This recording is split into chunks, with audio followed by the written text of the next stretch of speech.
তো গাইছি দিদির খুব জনপ্রিয় হিট গান, কিন্তু আমার ভুল ত্রুটি হবেই, আপনারা ক্ষমা করবেন। আর ইউটিউবে ছাড়লে পরে আমাকে সবাই গালিগালাজ করবে, আমি গাইছি, ভুল হলে ক্ষমা করবেন কেমন। বাবার নামে পাপি তাপি কাছে আসে না,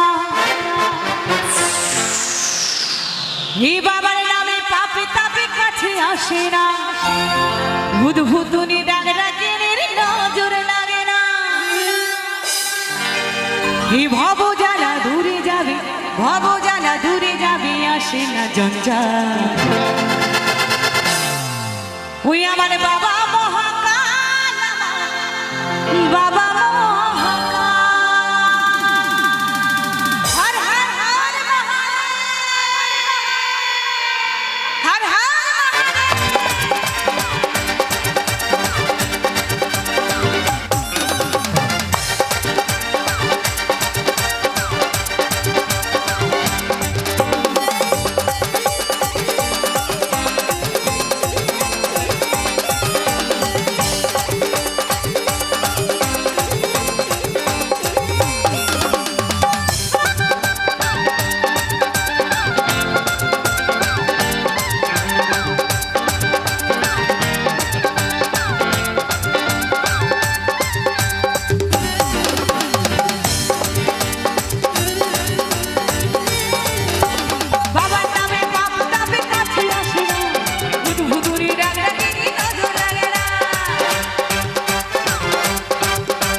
অবহেলা